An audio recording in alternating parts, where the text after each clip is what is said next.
Hello children! In this video we are going to continue talking about mass, and today we will be actually measuring mass, that is, finding out how heavy something is. Starting off with the first slide, what can you see? We have two pan balance scales. The first pan balance has an apple on one side and a large red block on the other side. The second pan balance has an orange on one side and three small green blocks on the other side. We also notice that in both of them, the pans are balanced out. So that means that the apple weighs the same as a red block, and the orange weighs the same as three green blocks. Now, let's have a look at this picture sentence down here.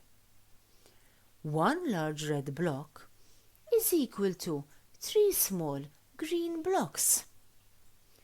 So what do you think this is telling us? Well, we can see an equal sign right here in the middle. And if you remember, the equal sign tells us that what is on one side is the same as what is on the other side, correct? So from this picture sentence, we understand that this large red block weighs the same as these three small green blocks. Right, now let's move on to see what task we need to complete. Here we have two friends, Nina and Meg.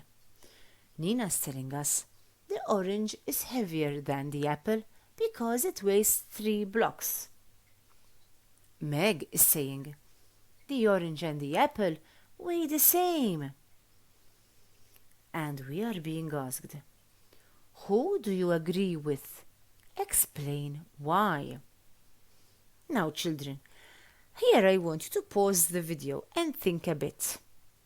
Who do you think is right here, Nina or Meg? And why? When you have made up your mind, press play so that we can discuss together. Okay, children, so let's see which one of our friends is correct. So Nina thinks that the orange is heavier than the apple because she is looking at the number of blocks, the one red block and the three green blocks. Meg, on the other hand, is saying that the apple and the orange weigh the same. So, how can we reason this out? If you remember, we had agreed that the large red block is equal in weight to the three small green blocks, right? So, if we look at the pan balances, we see that the apple weighs the same as the red block, and the orange weighs the same as the three green blocks. That means that if the red block weighs the same as the three green blocks, then the apple and the orange also weigh the same. So Meg is correct. Right, children, let's move on to the next slide. What do we have here? We have a pan balance holding a plane and a block on one side and 6 blocks on the other side. And what can we say about the position of the pans? They are balanced. Now we know that when both pans are balanced out, it means that the weight on either side is the same. Now let's see what we need to find out here. Okay, we read, how many blocks does the plane weigh? And you must explain how you know. So children, now I want you to pause the video and observe the two pans.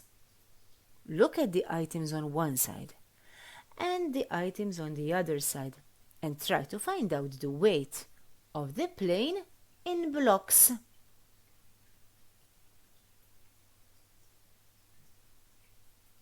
Okay, so let's see how we can reason out the answer. We know that both sides are equal in weight because the pans are balanced. So, if the 6 blocks on one side have the same weight as the one block and the toy plane on the other side, that means that we have the weight of 6 blocks on either side. And given that there is already one block next to the plane, then we can say that the plane must weigh 5 blocks, since 6 take away 1 is 5, right? Well, that brings us to the end of today's task. We learned that we can use different units to weigh things, just like the blocks we saw in today's activities. If you have cubes or building blocks at home, you can try and weigh some of your own toys and compare their weight by seeing which toy would need more cubes than another. What is important to keep in mind, children, is that you should choose the same type or size of cube to weigh your objects. See you in the next video. Bye for now.